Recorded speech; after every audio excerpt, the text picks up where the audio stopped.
Bonjour Hervé. Bonjour David, bonjour à tous.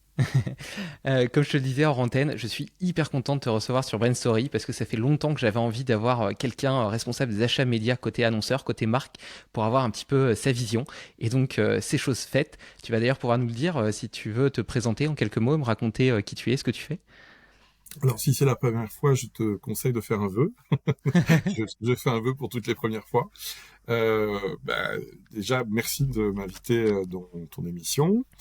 Euh, Me présenter, alors je suis Hervé Ribaud-Schinberg, j'ai 8 ans, donc j'ai 50 ans, j'ai pas d'enfant, un mari, un chien, voilà, je suis dans les médias depuis 1998, voilà, où je suis rentré un petit peu par hasard dans les médias après des études de marketing à Dauphine. Il se trouve que le bureau d'à côté où une amie était en stage, eh ben, a vu son stagiaire partir et donc elle m'a appelé en disant bah tiens il y a une place.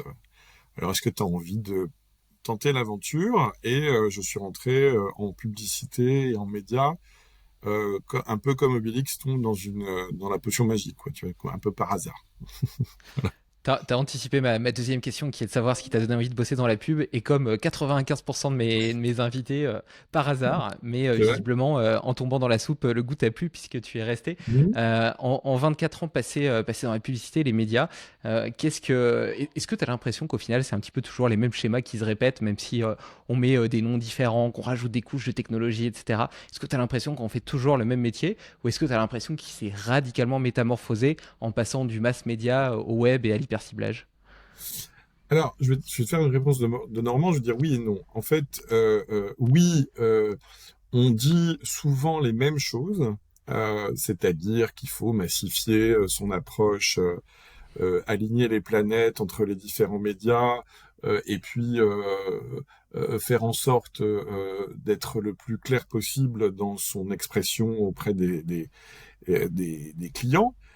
Mais où j'ai envie de dire maintenant, l'univers dans lequel on est, il est en perpétuelle évolution d'un point de vue technologique et même d'un point de vue des techniques d'approche. Tu vois, en télévision, on n'achète pas la télé comme on l'achetait il y a 20 ans.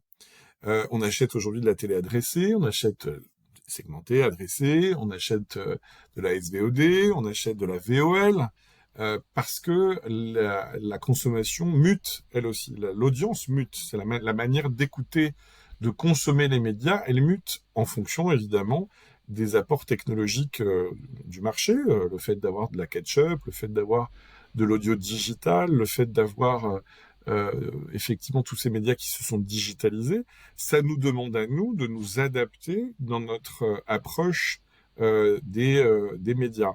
Alors, ça ne veut pas dire qu'on n'a pas en tête la martingale, euh, qui est une espèce d'approche holistique du consommateur, hein, de savoir comment il consomme et de dédupliquer toutes ces consommations pour être le plus efficace possible le concernant. C'est un peu comme si tu faisais du programmatique, quel que soit le device, mais là, voilà, pour le coup, tu dézoomerais, tu ferais quel que soit le média. Euh, mais bon, ça n'existe pas encore. Enfin, ça existe un petit peu si on considère les approches de modélisation économétrique qui existent, mais elles sont imparfaites puisque ce sont des approches mathématiques et c'est un modèle. Donc tu vois, c'est pas la véracité. Mais au-delà de ça, nous, du coup, on est obligé de s'adapter dans notre discours, ce qui fait que ça fait 24 ans, si tu as fait le calcul, j'ai l'impression, euh, ça fait 24 ans que je ne m'ennuie pas et que euh, et, et qu'étant extrêmement adaptable, ben moi j'adore ce métier, j'adore cette mouvance et j'adore m'adapter aux innovations technologiques. Je crois que j'ai un peu ça dans le sang en fait. Oui, bah, j'ai l'habitude de dire que 3 mois dans le marketing ou dans la publicité équivalent à 3 ans dans n'importe quel autre business parce que tout se métamorphose et change tellement vite. Il y a un tel catalyseur derrière que. Et d'ailleurs, c'est aussi la raison d'être de ce podcast, c'est d'essayer d'explorer un petit peu les coulisses de la pub avec ces différents acteurs pour comprendre et anticiper ce qu'elle sera demain et être plus éclairé dans nos décisions. Et j'aime bien Ouais. ce que tu dis par rapport au changement des usages, notamment vis-à-vis de la TV. Aujourd'hui, Squeezie, c'est le Foucault de 2023 2023, quoi. Donc tout ça est vraiment en train de se métamorphoser. Tu vois, moi, j'ai même pas d'abonnement Box TV chez moi, ce qui est complètement fou par rapport à l'historique de la TV linéaire. Et justement, tu vois, c'est peut-être l'occasion d'expliciter un petit peu quel est ton rôle, toi, chez Intermarché, par rapport à celui de l'agence. En gros, qu'est-ce qui est du ressort de l'agence, qu'est-ce qui est du ressort de l'annonceur dans le choix de son plan de diffusion, dans son plan média. Avant de répondre à cette question, je vais t'avouer moi aussi quelque chose, c'est que je n'ai pas l'objet physique télé à la maison. J'ai pas l'écran. En revanche, j'ai mon desktop et puis j'ai mon portable, ce qui fait que je suis en permanence connecté. Mais je n'ai pas cet objet, tu vois, je sais pas combien de centimètres carrés, qui prend de la place au sein de mon foyer. Donc, mais ça Moi non plus, n'empêche mais pas j'ai un d'être. rétro pro à la place. Eh ben, c'est très bien. J'ai même pas de rétro pro, mais bon, j'arrive quand même à suivre toutes mes campagnes sans aucun problème. J'imagine. Quel est, en fait, ton point, c'est quel est le partage des tâches entre un expert, enfin, en tout cas, un responsable média, trafic et acquisition, c'est ce que je suis chez Intermarché, et l'agence média. Il se trouve que j'ai un passé d'agence. Donc, ça a été plus facile pour moi, peut-être que pour des gens qui sont pas formés aussi précisément que ça, d'être dans un dialogue avec l'agence. Parce qu'en fait, plus que le partage des rôles, j'ai envie de te dire que c'est un dialogue permanent, puisque nous briefons une agence sur un certain nombre de sujets et que je reçois des recommandations. Donc, et mon job, c'est que ces recommandations soient explicitées à mes adhérents, hein, puisque Intermarché, c'est un GIE d'indépendants, et donc nous avons des moments de partage pendant notre semaine avec nos adhérents, qu'on appelle des tiers-temps, qui nous permettent de crash tester l'intégralité des campagnes que nous mettons en place et d'avoir leur assentiment sur est-ce que c'est pas décorrélé de la vie du magasin ou de la vie du e-commerce.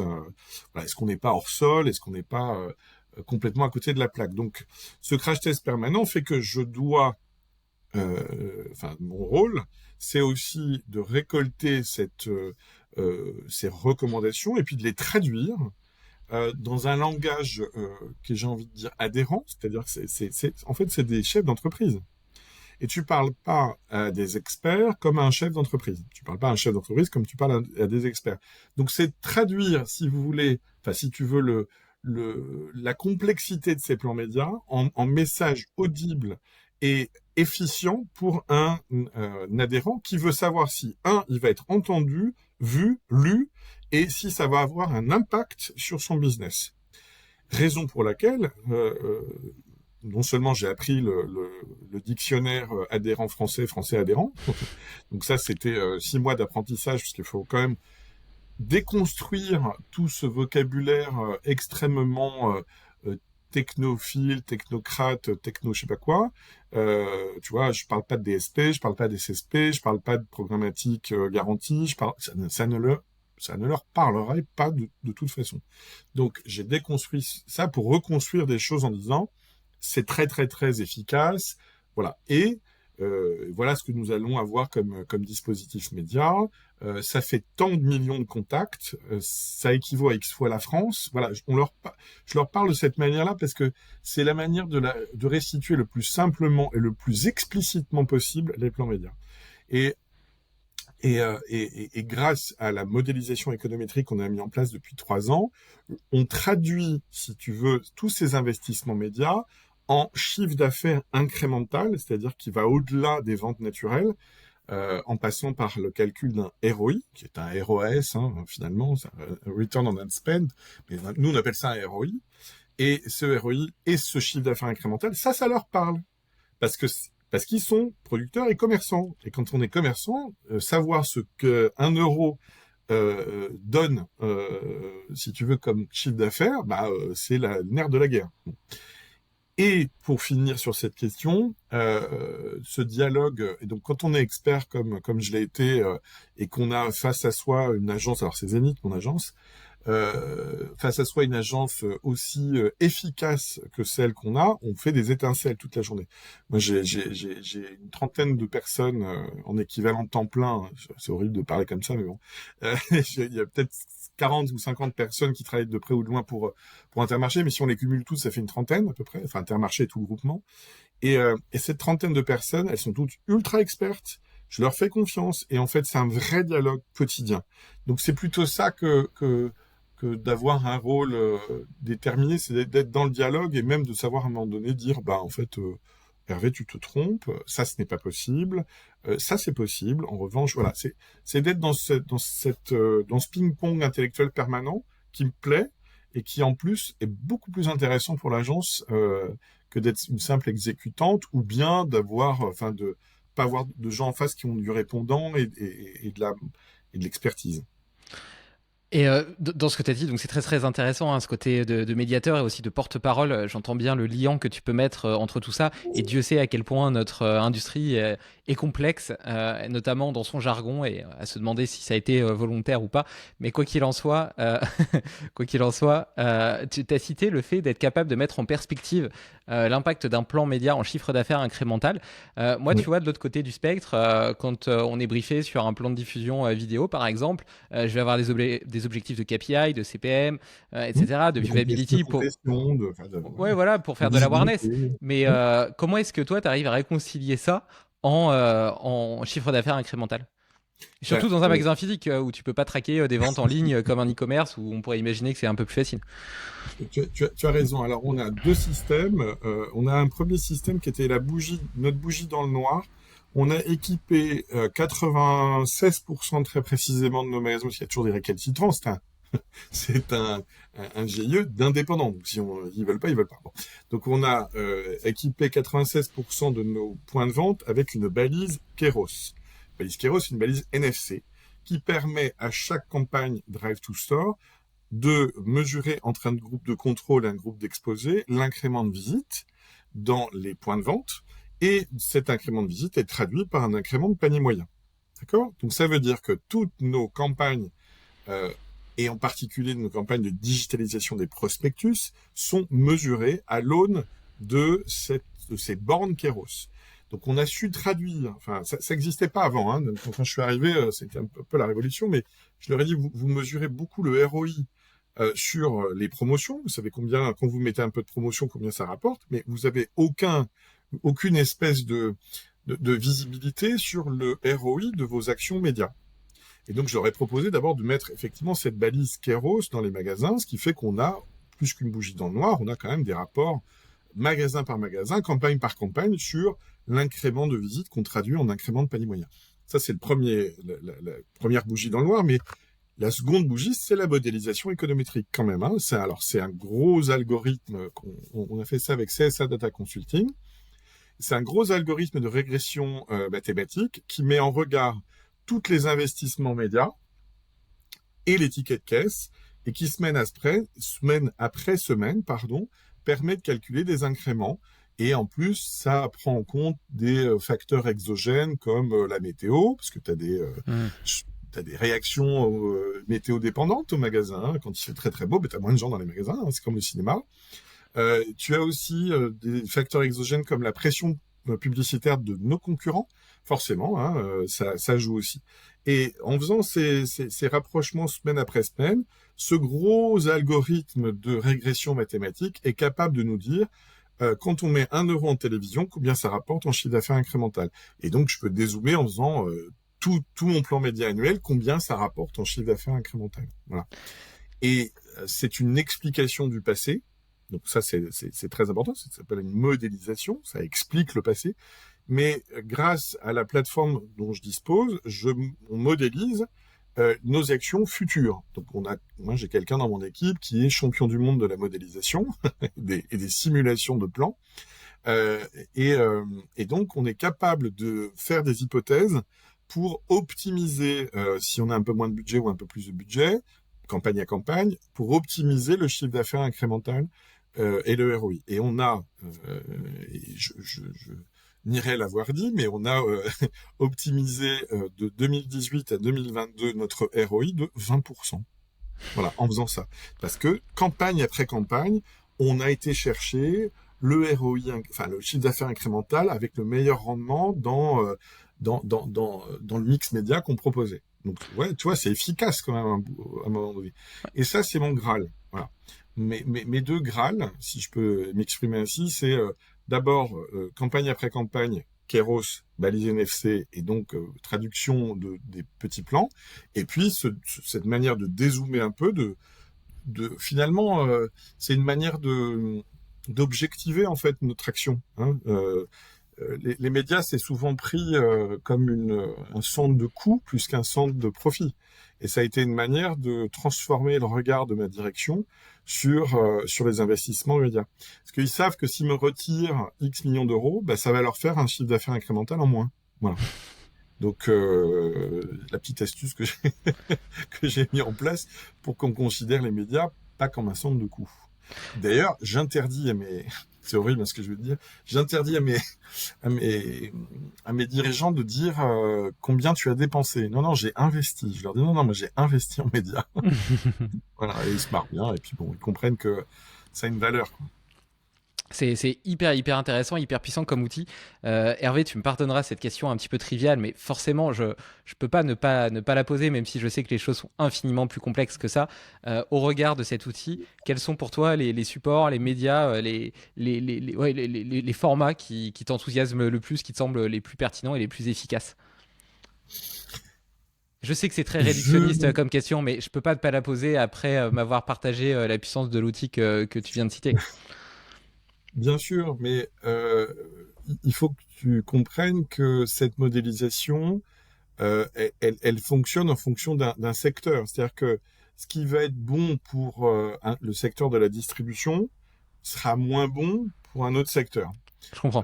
Pourquoi? Parce que, alors, je vais donner un exemple très précis. La radio, par exemple, c'est un média qui a été construit c'est un média call to action, hein, c'est un média qui a été construit et dont les tarifs ont été construits sur le retail, en fait, la distribution. Hein, plus tu vas vers la fin de semaine, plus c'est cher, parce qu'on accompagnait les gens vers les courses, et qu'en plus, le retail, jusqu'en 2007, donc la grande distribution, n'avait pas le droit d'aller en télévision. Donc, il se trouve que dans notre modélisation, la radio, ça fait partie des médias les plus héroïstes et tant mieux, parce que du coup, ça rassure un peu sur le fait que la radio permet ce qu'on appelle chez nous le coup de volant pour faire que les gens aillent se ruer sur nos promotions. Mais voilà, on le vérifie dans la modélisation.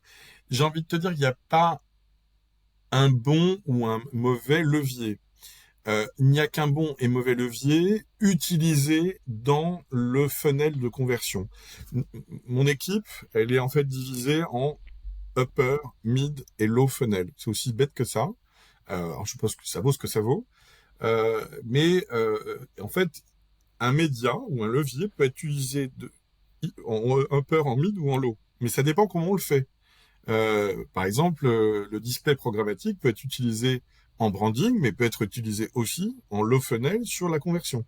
Donc en fait, c'est plutôt où le média est utilisé et à quel moment dans le funnel que ça devient pertinent pour te répondre. Et donc, c'est complexe parce que il faudrait que je t'ouvre le capot de l'intégralité de J'imagine. toutes les campagnes. Et mais globalement, chacun trouve sa place. Je parle en termes de médias et de leviers, et la complémentarité, elle est le ciment de cette complémentarité, il est lié à la modélisation économétrique, ce qui me permet de dézoomer. Tout petit exemple, le search, quand je regarde à l'aune de la modélisation économétrique, bah, il n'est pas aussi puissant que ce que Google Analytics pourrait me dire. Parce que normalement, Google Analytics te dit, ah, le search, c'est génial, ça fait convertir, c'est top. Bah oui, mais en fait, quand tu ne le regardes qu'à l'aune de Google Analytics, tu le regardes qu'à l'aune que tu fais un focus que sur une partie, en fait. Et ce search, il est pas, il fait partie d'un grand tout. Parce que un consommateur, il est frappé de 4000 stimuli publicitaires par jour, donc et pas simplement par le search. Donc, ce qui permet de remettre à sa place un peu certains leviers les uns par rapport aux autres. Et puis, on a une granularité d'analyse qui va jusqu'à la chaîne, la tranche horaire. On hiérarchise, par exemple, les réseaux sociaux, les uns par rapport aux autres, le programmatique par rapport au gré à gré, les différents formats en affichage. On y parvient, si tu veux. Donc voilà, et je peux pas te donner une réponse ou Non, mais ça dépend. Tu vois. ta réponse me plaît beaucoup parce que ce qui est assez magnifique quand on est une marque, un groupe aussi gros qu'Intermarché avec autant de budget média, c'est que tu deviens vraiment un architecte qui essaie de toucher l'utilisateur dans son parcours client avec le meilleur levier en fonction de l'endroit où il est, du moment de la semaine, etc. Enfin, ça devient, ça ajoute même dans la construction du plan, sans même parler de la créa en elle-même. C'est extrêmement créatif et en même temps, tu lis une forme de Oui. pragmatisme en termes de modélisation, de données, etc. Et puis de Mm. réflexion aussi concrète sur la façon dont les gens vivent et dont ils vont interagir avec ton message. Et l'exemple de la radio à cet égard était très parlant. Et pour compléter juste, c'est vrai que nous avons différents types aussi de campagnes. On a des campagnes qui vont faire des focus sur du prix produit, bon, ce qu'on est, hein, parce qu'on est un distributeur, donc forcément le fait de disposer d'une corne de générosité, d'une corne d'abondance par rapport à nos promotions, c'est très important comme repère pour nos consommateurs. Mais on va parler aussi de fidélité, on va parler aussi de produits, disons, frais, on va parler de communauté. On a des communautés chez Intermarché hein, qui bénéficient de 10% tous les jours, les budgets serrés. Quand tu as un CAF, quand tu veux, un CAF de moins de 850 euros, eh bien, tu as droit à 5% tous les jours chez nous. Tu vois, donc et forcément chacune de ces campagnes, ces typologies exige une réflexion Bien sûr, et un arbitrage ou une architecture, comme tu viens tout à de le fait. dire, qui est forcément différente et qui intègre des leviers dont les fonctions ne sont pas forcément la même que par rapport à la campagne d'à côté. Donc c'est assez complexe et en même temps c'est ce qui fait la beauté du job parce qu'il est multiple, protéiforme et il change tout le temps. Parce que il peut changer très vite. C'est-à-dire que, tu vois, nous, on a remis à plat tout notre deuxième semestre en un mois. Voilà. C'est remis à plat. C'est pas une campagne. Tu vois. Quel a été l'élément déterminant qui a engendré ce changement stratégique, ce revirement, ce virage à 180 degrés Alors, c'est pas 180 degrés, mais bah, c'est le contexte économique. C'est le contexte économique. autour de Quand, l'inflation? quand, ah bah évidemment, on a eu une séquence qui est liée au gouvernement avec les paniers anti-inflation.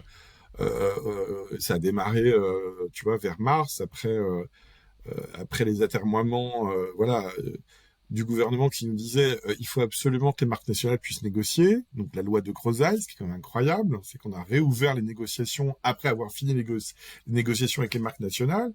Et en même temps, une injonction contradictoire du gouvernement qui disait il faut absolument défendre le pouvoir d'achat des consommateurs. Ce qui est quand même, encore une fois, une injonction contradictoire. Donc, on a eu cette séquence très forte. Donc là, on a réagi. Et puis, les choses sont en train de changer en ce moment. Hein. La courbe de l'inflation est en train d'atteindre un pic et peut-être qu'il y a des baisses de prix sur certains produits. Donc, il faut qu'on s'adapte et qu'on adapte notre discours. Et donc en interne, tu as aussi potentiellement des conseillers, des analystes, etc., qui observent tous ces changements un peu systémiques, que ce soit macroéconomiques ou même de façon de consommer dans les magasins, et qui t'aident à opérer et à modifier ton plan média en conséquence? Alors, ils aident surtout mes dirigeants à prendre des décisions. Et on a un service études extrêmement fort. Tout ce qu'on a comme, tu vois, pas études de tendance, mais enfin, tu vois, il y a des grosses études qui existent sur le marché pour le retail. Il y a des études aussi de consommateurs qu'on complète aussi. Et puis, nous, on a en Europe, enfin dans le monde, on a 1 milliard de tickets par jour. Hein, dans le groupe des mousquetaires, donc avec l'alimentation, l'équipement de la maison et puis la mobilité, on a, et dans le monde, on a 1 milliard de tickets par jour. Donc on a aussi un bench assez rapide des tendances de consommation, Hmm. du fait qu'un panier se rétrécisse ou pas, enfin tu vois, de fréquence d'achat, de modification, oui, de, de, de rapports par rapport à la promotion. Enfin, on a beaucoup, nous-mêmes, de tendances, puisqu'on a beaucoup de chiffres, hein. Donc ça, c'est précieux. Et ce qui est bien dans ce groupe, et en particulier pour l'alimentaire, qui est quelque chose qui bouge tous les jours, hein, c'est un bulldozer, l'alimentaire, eh bien, on a une capacité de notre direction à prendre des décisions extrêmement rapidement. C'est la beauté aussi du groupe dans lequel je suis, c'est on dirait que c'est un gros paquebot, une mêle endormie, mais pas du tout. Pas du tout. Et puis il y a eu aussi l'élection de Thierry Cotillard à la tête de la SLM, la Société Les Mousquetaires, qui a impulsé aussi beaucoup de choses, une ère d'adaptation. On n'est pas en real time, mais on est quasiment en real time, hein. Voilà. C'est génial d'avoir pu conserver justement cette agilité dans un si gros groupe. C'est vrai que c'est assez rare. Et donc, ça me fait penser évidemment à l'univers des startups. Et d'ailleurs, en parallèle de Mmh. ce podcast, je dirige une startup qui s'appelle Fabster, qui transforme des campagnes classiques en campagnes impact environnemental, sociétal et puis émotionnel en termes de retombées pour la marque. Parce que on essaie de lier business, asset business avec positionnement éthique, que ce soit pas simplement un coût, mais que ça ait également potentiellement une rentabilité pour les marques. Et donc, à cet égard, je m'intéresse évidemment à ton positionnement sur le sujet. D'autant plus Mmh. qu'on sait qu'aujourd'hui, les consommateurs sont de plus en plus regardants sur les valeurs éthiques des enseignes dans lesquelles ils consomment. Comment est-ce que vous avez évolué sur ces 3 dernières années vis-à-vis de ces nouveaux besoins naissants? Alors, la réponse à 2 étages. Premier étage, sur notre offre et ce que nous sommes. Nous sommes producteurs et commerçants, on a 60 usines et on produit 6000 références. Donc, ça veut dire qu'on n'a pas attendu qu'on nous dise comment faire pour changer nos produits, enlever un certain nombre d'additifs. On a une gamme qui s'appelle Essentiel, et par exemple, une glace à la cerise, tu as de la glace, du sucre, de la cerise. Tu vois. Et donc, pas les 17 additifs de la gamme équivalente d'une autre marque nationale. Voilà. Ça, c'est Donc, sur les marques Intermarché. exactement. Ok. Exactement. Et donc, il y a eu tout un programme qui s'appelait Biprod, donc bénéfice produit. En l'occurrence, on a rangé la chambre et donné à nos produits. On s'est arrimé à la norme Yuka, par exemple, et ils sont devenus à 80%, enfin plus de 80%, Yuka compatibles, tu vois. Donc, il y aura toujours des produits qui vont être sucrés, Super. voilà, etc. Mais on a fait vraiment une révolution sur nos produits. Donc, et puis, comme ce sont des usines, la plupart du temps, qui sont en France, donc c'est des produits qui sont issus de l'agriculture française, il y a aussi cette notion, tu vois, de produire en France. Bon, on ne met peut-être pas assez en avant parce que il y a beaucoup de restrictions législatives à le faire, mais c'est aussi endémique de ce que nous sommes. Ça, c'est la première réponse, si tu veux, sur le constitutif de ce que nous sommes. Après, il y a une réponse média. Qu'est-ce que je fais en média? Qu'est-ce qu'on fait en média pour être RSE, en tout cas pour être responsable par rapport à l'économie et aux attentes des Français? Parce que, tu vois, tout ce qui s'est fait dans les débats qu'il y a eu, bah, ça résonne aussi chez nous, tu vois. On n'est pas non plus dans une bulle, hein. On est bien au cœur de la société. Et voilà. Donc, qu'est-ce qu'on a fait? D'abord, moi, j'ai fait des petits tests sans qu'on me demande rien.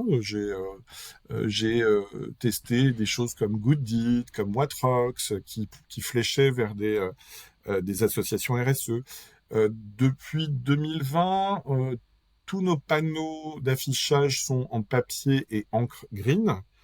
Sans qu'on le dise, parce qu'on est très low profile, hein, chez Intermarché, on s'en vante pas, on fait, voilà. Et on a aussi investi dans des écrans solidaires, comme pour soutenir, bah, je sais pas moi, les restos du cœur, tout ça. Bon, on le fait, voilà, on le fait. Et puis on a signé un contrat climat, puisque le gouvernement nous a demandé de nous positionner très clairement, avec force, persuasion, nous a demandé de nous positionner sur ce contrat climat. Et on a décidé plusieurs choses. D'abord, de mesurer systématiquement notre empreinte carbone sur l'ensemble de nos campagnes. Donc ça, c'est live depuis le 1er janvier 2023. Donc j'ai un rapport tous les mois sur la manière dont nous créons des équivalents de tonnes carbone, malheureusement, hein, puisque la pub génère... Mais au moins, on sait ce qu'on fait. Donc ça, c'est via le programme, la calculatrice Alice du groupe Publicis. Deuxièmement, on a décidé aussi d'optimiser certaines de nos campagnes à l'aune de cette calculatrice, donc c'est-à-dire de faire baisser Bien sûr. les empreintes carbone d'au moins 3 de nos grosses campagnes de 2023 et de flécher aussi nos actions vers en termes de compensation, de flécher nos actions vers des associations solidaires. Tu vois, donc là aussi, il y a toujours cette idée de mesurer, d'agir et de compenser. Donc voilà ce qu'on fait sur le RSE. Donc ça, c'est sur les médias. Évidemment, il y a le pendant créa aussi, comme on fait pour être responsable sur une publicité, et c'est dans un deuxième temps que ça va arriver chez nous. Mais et puis la troisième opération, c'est que on va aussi former nos collaborateurs aux bonnes pratiques en termes d'éco-responsabilité ou d'éco-création pour la publicité. Donc voilà ce qu'on fait. Donc je rappelle, hein, c'est la manière dont nos produits deviennent responsables via nos usines, et deux, comment on le médiatise et on le publicise. C'est super. Je voudrais juste revenir sur sur ce côté low profile. C'est vrai qu'on a plutôt tendance à voir l'inverse, les gens qui se vantent de faire de la RSE et bien souvent qui se font taxer de greenwashing parce que ils se vantent sans avoir vraiment de base et d'honnêteté, d'alignement initial sur le sujet. Après, pour autant, je trouve que c'est quand même intéressant d'en parler. C'est intéressant d'en parler pour vos clients et consommateurs parce qu'aujourd'hui, c'est quelque chose qui est important pour eux et qui fait sens. Tu vois, moi, je me place en tant que consommateur. Par exemple, cette initiative sur ces produits qui sont produits en France, qui en plus de quoi réduisent le nombre d'ingrédients, etc. En plus, je suis père d'une petite fille qui a 2 ans et demi. C'est des questions qui m'importent. Donc, ça m'intéresse de le savoir. Ça, c'est le premier point. Et le deuxième, c'est, et qui, à mon avis, est souvent sous-estimé, et pour autant que je trouve très intéressant, qui est la communication auprès de ses propres employés, de ses propres salariés, de ses propres collaborateurs. Parce que tu as une certaine fierté à travailler dans une enseigne qui a des vertus, qui a des valeurs, qui les affirme et et voilà, et qui fait les choses dans le bon sens, qui contribue au monde de demain. Je pense qu'on a tous conscience du fait qu'on a notre part de responsabilité dans cette aventure humaine. Et je pense que là, il n'y a aucun risque d'être taxé de greenwashing. Mais par contre, il y a une vraie écoute, un vrai intérêt pour les collaborateurs de savoir que la marque est engagée et participe à financer des projets annexes, à promulguer le Made in France, à payer peut-être mieux ses producteurs, j'en sais rien, tu vois, quelles sont les actions qui Oui, sous-tendent cette communication. Et ça peut être facilement fait, tu vois, même sous forme de... Moi, je travaille beaucoup avec la vidéo, donc sous forme de capsules vidéo qui racontent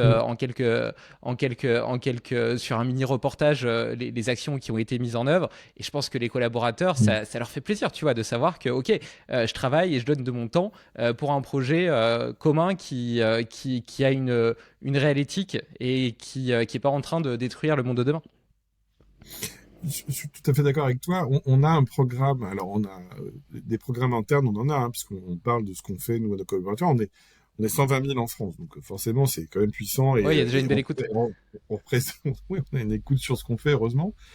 On a aussi des programmes pour dire ce qu'on fait sur un certain nombre de produits. Le lait, par exemple, on a une gamme qui s'appelle Merci, et qui était, alors je sais plus si c'est tout à fait vrai encore, mais qui était la gamme qui rémunérait le mieux les agriculteurs laitiers. Voilà. Hmm. Euh, avec, tu sais, une espèce d'échelle pour dire, ben voilà, de 0 à X centimes, ça va au producteur, et tout le reste, c'est le distributeur, et ça, c'est la logistique pour que le lait soit distribué chez vous. Donc, on était assez précurseur là-dessus. On était suivi par d'autres marques, mais le lait Merci, puis le lait Merci, c'est plutôt pas mal parce que dans les magasins, il y a souvent des ruptures.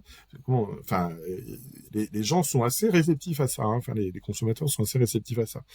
Et donc, il y a nos produits, encore une fois, puisqu'on fait en interne, on a des responsables, on a un responsable RSE qui nous mobilise, qui nous envoie une newsletter mensuelle sur tout ce que nous faisons, donc et qui partage toutes les actions solidaires ou responsables du groupe. Donc oui, oui, tu as raison, c'est important de le savoir faire, mais nous, on le fait savoir en interne, on le fait savoir par nos produits à nos clients, mais on ne se vante pas, Hmm. absolument pas, des actions qu'on pourrait faire quand on a envoyé des camions, par exemple, de bouffe ou de vivres à la frontière polonaise au début de la guerre en Ukraine. Ça, on ne le dit pas. parce que c'est pas du tout quelque chose qu'on veut mettre en avant. Euh, et d'ailleurs, quand on fait, c'est mieux que de dire. Et je sais qu'il y a Je suis d'accord. d'autres annonceurs qui donnent un chèque et qui le disent un peu partout, qu'ils ont donné ce chèque. Bah, c'est c'est pas notre mindset, si tu veux. Et moi, je préfère la discrétion, mais le fait d'agir. Voilà. Donc, je suis Ouais, en phase avec le avec ton mindset alignement. de mon entreprise. On l'a dit tout à l'heure, la publicité est un milieu qui se réinvente sans cesse. Quelle est ta vision un petit peu de son avenir? Comment est-ce que tu penses que les choses vont se structurer, vont évoluer dans les années qui viennent au regard de ta longue expérience passée dans cette industrie? Euh, alors, c'est une vaste question, hein, donc je te remercie de me la poser. Donc en te disant ça, je réfléchis. Ce qui est important, c'est que ce qui bouge beaucoup, c'est du côté de la digitalisation, hein, parce que c'est là où on a la plus forte prégnance des innovations technologiques. Et donc forcément, on regarde du côté du métaverse, forcément, on regarde du côté du Web3, forcément, on regarde aussi du côté des hybridations qui existent sur le marché du retail, comme celui de Walmart aux États-Unis, qui commence à plus que titiller Amazon sur un territoire qu'il croyait conquis et comme une terre brûlée où personne n'aurait pu revenir regagner des parts de marché sur Amazon. Donc ça nous intéresse beaucoup. Donc si tu veux, les médias, ils bougent autant que nous on bouge. Donc nous on bouge beaucoup et on regarde vers l'avenir pour savoir quelle est la manière dont va se faire le commerce de demain. Et les médias aussi bougent beaucoup. Euh, Moi, je suis assez déçu, par exemple, qu'il n'y ait pas eu cette fusion de TF1 M6. Tu vois. Ouais, Beaucoup de gens l'émergence d'un étaient, géant européen. oui, mais parce que c'était un géant européen Oui, oui. et parce Alors que que c'était peut-être un rempart parce contre. que les, Non, vas-y, pardon. Je t'en prie. non, non, je t'en prie. J'écoutais ton analyse. Moi, je pense on a refusé pour des mauvaises raisons. Pour des raisons où on suspectait si tu veux, un abus de position dominante. Mais les médias ont autant besoin des annonceurs que les annonceurs ont besoin des médias. Donc c'est un marché qui, bon an, mal an, malgré l'inflation provoquée sur certains leviers, bah, se compense, se résorbe, ou en tout cas se maîtrise, tu vois. Donc moi, j'ai jamais eu peur des géants français. C'est surtout ça que moi j'appelais de mes vœux. C'est plutôt effectivement un géant français capable de monétiser des audiences qu'elle aurait rendues liquides entre la télévision et le digital. Parce que c'était comme ça qu'il fallait l'aborder. C'est qu'aujourd'hui, il y a une audience liquide et moi, je serais vraiment extrêmement heureux de dire à mon agence média, je veux toucher 1 milliard de personnes, j'ai ce budget pour faire ça, vous me les touchez comme vous voulez, télé, catch-up, VOL, télé segmentée, rattrapage, faites votre boulot pour que, à la fin, le ROI que, dont, que j'attends soit optimisé de X%. Voilà comment j'aimerais aujourd'hui euh, briefer une agence. Donc, alors c'est pas demain la veille, hein, pas tout à fait, on n'est pas tout à fait à ça, mais c'est comme ça que j'aimerais voir en fait le futur des médias, c'est-à-dire cette capacité à proposer un contact utile entre une publicité et un public, quel que soit le moment, l'endroit où il se trouve, hein, de manière en plus sécurisée, c'est-à-dire que la télévision ou alors la manière dont on le fait nous en programmatique, c'est qu'on est dans une PMP fermée, donc pour ne pour éviter, si tu veux, les débordements, de s'associer à Daesh, à s'associer aux complotistes ou à s'associer à des revenus, à des contenus pédopornographiques. Donc ça, on ne veut pas, mais dire, voilà, on vous confie notre budget pour qu'au sein de votre univers de qualité, vous puissiez faire se rencontrer notre pub et le public qu'on recherche, comme vous le souhaitez, mais avec cette idée à la fin que nous allons obtenir un résultat sur nos ventes qui soit plus efficient. Voilà, je pense que c'est l'avenir des médias. Et les recherches qui sont faites sur des audiences omnicanales, tu vois, il y a une expérience en ce moment, enfin, en tout cas, il y a une grosse, un gros laboratoire qui est en train de se faire autour de l'audience télé vidéo par enfin par médiamétrie. Hein, bah ça, c'est hyper important pour nous. Voilà, c'est tout ce qui va dans ce sens-là. Nous, on pousse. Voilà. Euh, et en plus de ça, je rajouterais que le carpet bombing qu'on avait l'habitude de faire, c'est-à-dire le fait de tirer à vue sur et de balayer, je sais pas, 10 millions de personnes alors que tu n'en avais que 300 000 qui t'intéressaient, ça, c'est primordial. C'est-à-dire que à la fois c'est responsable, hein, puisque tu balances pas trop de pubs, et justement, voilà, et c'est primordial pour le consommateur qui en a ras-le-bol de voir des choses qui ne l'intéressent pas. Bien Si sûr. on arrive à utiliser, alors on se dote d'une CDP hein, dans le groupement des mousquetaires, donc une Customer Data Platform multi-enseigne. Donc imagine-toi la richesse de ce que ça veut pouvoir dire, parce qu'on va pouvoir bien connaître nos consommateurs et bien les réadresser ensuite, et pas les réadresser de façon carpet bombing, parce que si on prend des audiences propriétaires, eh bien on les réadresse mieux, ces gens-là, hein, et on en fait des jumeaux statistiques pour adresser mieux les gens qu'on aimerait toucher. Voilà, donc, et ça rentre dans le fait de plus faire du carpet bombing. Ben, c'est ça qui m'intéresserait, moi, de voir se développer en tant qu'annonceur responsable par rapport aux médias. Donc, des médias qui se constituent une audience fluide, si tu veux, cross-canal, véritable, et en face, des annonceurs qui sont en maîtrise donc de leur audience propriétaire et qui justement grâce à cela ne surdépensent pas de l'argent pour rien. Voilà. J'aime beaucoup cette vision et ça me fait sourire parce que justement on a mené un petit peu une guerre contre la publicité ciblée ces dernières années, alors que d'un point de vue performance publicitaire, mais aussi d'un point de vue écologique et d'un point de vue satisfaction d'utilisateur, moi de la même façon je préfère avoir des publicités pour des choses qui m'intéressent que pour des choses dont j'ai rien à faire. C'est plus logique d'un point de vue environnemental parce que ça évite de faire plein de diffusions dans le vent. C'est plus écologique aussi d'un point de vue saturation publicitaire parce que ça évite d'avoir plein d'emplacements qui sont peu pertinents pour l'utilisateur final. Enfin voilà, donc je partage tout à fait cette vision. Ça fait plaisir de l'entendre. Et... Puis tu sais, quand on t'adresse un message qui t'intéresse, ton œil il frise et t'es pas obligé d'avoir 12 fois le message qui te passe devant ton nez pour être intéressé. Et en Donc tu plus, toi, t'es vois, prêt à l'acheter plus cher aussi potentiellement parce qu'il va être. ouais, j'en suis pas là. Moi, je veux juste respecter. Non, mais je veux juste respecter notre auditeur consommateur.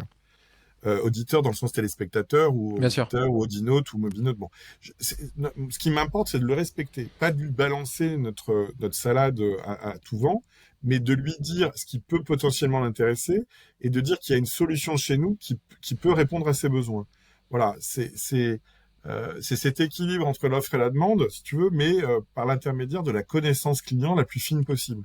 Et moi, je crois vraiment, je suis engagé au sein de mon groupe pour faire en sorte que justement ces audiences propriétaires soient le mieux utilisées en médias, mais aussi monétisées aussi, parce que tu vois, il y a une réserve pour nous de monétisation de ces audiences propriétaires. Donc mon engagement, il est double au sein du groupement. Normalement, je demande à tous mes invités s'ils avaient 1 million d'euros de budget marketing, quel serait leur plan média idéal. Bien évidemment, c'est variable en fonction des objectifs, mais c'est une façon de leur permettre de parler de formats ou des signaux faibles de support qui les enthousiasment. En réalité, notre conversation a répondu plus ou moins en totalité à cette question, mais si tu as envie, vas-y, si tu as envie de dire quelque En chose, je fait, je t'en vais prie. juste compléter des choses pour aller un cran plus loin de ce que je viens de dire par rapport au respect des consommateurs slash auditeurs, téléspectateurs, mobinotes, audinotes. Bah, c'est le fait que la publicité exposée soit réellement vue. Et je pense que l'attention, c'est aussi un, un levier, en tout cas, comment dirais-je, une feature qui est extrêmement prégnante pour les années à venir. On Hmm. a fait des tests, nous, sur l'attention avec une petite boîte canadienne. Bon, c'était sympa, assez basique. Et là, on commence à déployer des tests un peu grandeur nature avec Explain, une société française qui est Fabien, fondée ouais. par Fabien Magalon.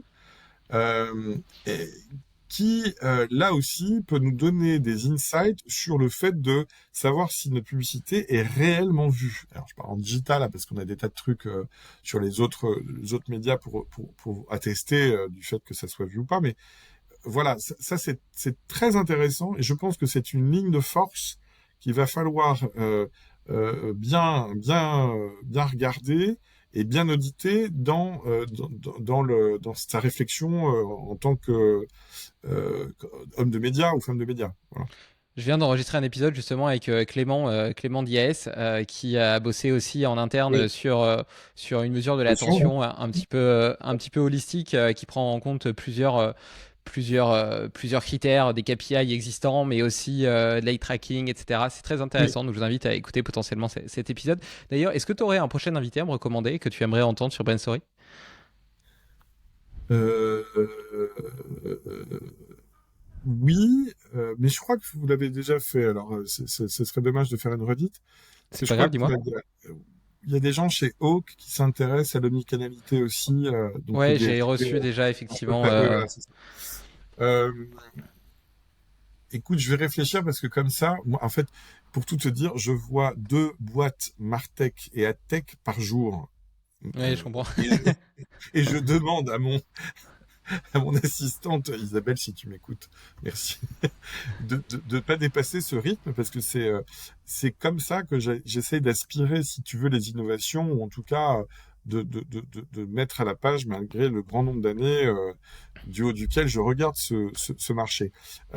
J'aime bien voir justement ces innos et j'embête de temps en temps mon agent parce que je leur dis bon on teste quand ça et bon, c'est à peine sorti que j'ai déjà envie de voilà. Mais ça nous permet, tu vois, de faire en 2022, on a fait un petit bilan, on a fait 72 innovations et on a gagné 6 prix médias. Alors c'est pas pour gagner des prix médias qu'on fait les innovations, mais c'est intéressant de voir qu'on est dans cette dynamique-là aussi. Parce que c'est qu'en poussant les frontières et en testant des choses sans être sûr qu'elles vont fonctionner qu'on fait avancer le schmilblick. Voilà. Et puis c'est à l'image de cette agilité qui te caractérise et puis qui a dessiné un petit peu cet épisode. Je te remercie Hervé d'ailleurs d'avoir apporté ta vision très, très complète, très authentique, très variée, très riche dans cet épisode. Si on veut te suivre, on peut regarder ton LinkedIn, j'imagine. Oui, oui, tu peux regarder mon LinkedIn. Enfin, moi, je trouve qu'il y a plein de gens très intelligents qui font bien mieux que moi. Alors, moi, je partage des contenus plus que je les commente. Donc, je suis. Et puis j'aime bien l'échange un peu humain aussi. Donc, n'hésitez pas, voilà, à vouloir qu'on se rencontre autour d'un café. Ça me fera toujours plaisir. Ok, parfait. Bah écoute, je mettrai le lien vers ton profil LinkedIn dans l'article lié. Donc ceux qui ont envie d'aller boire un café avec toi pourront t'écrire. Je te remercie encore Hervé et je te Mais souhaite moi aussi. une belle fin de journée. On est vendredi, donc un bon week-end également. Et puis à bientôt. Peut-être que je contacterai justement ta gentille assistante pour organiser un petit café la prochaine fois. Avec plaisir. Merci Hervé. Merci à vous. Au revoir.